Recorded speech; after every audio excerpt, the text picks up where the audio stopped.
Iginiit ni Comelec Chairman George Erwin Garcia na tuloy ang 2028 election matapos ang naging pahayag ni Senator Amy Marcos tungkol sa posibleng no election sa 2028. Yan ang report ni Floyd Brenz.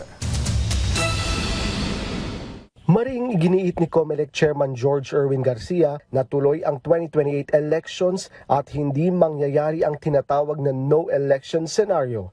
Kasunod ito ng privilege speech ni Senator Amy Marcos noong Lunes kung saan nagbabala siya tungkol sa charter change, term extension at posibleng no election sa 2028. Ang NOEL at term extension ay buhay na buhay sa mga patay na patay sa kapangyarihan.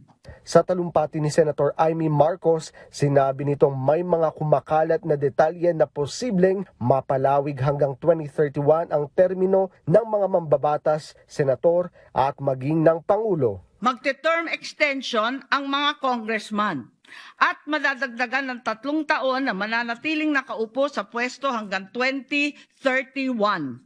Ganon din 2028. Ganon din ang mga senador, pati ang Pangulo, hanggang 2031 na raw.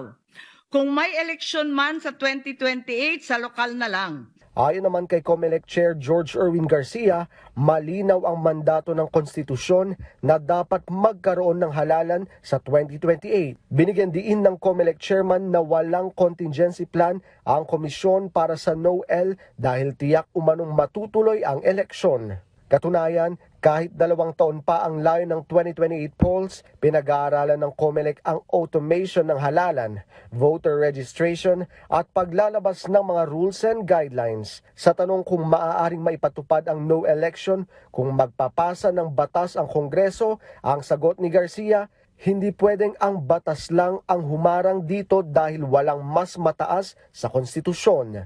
Floyd Brenz para sa Pambansang TV sa Bagong Pilipinas.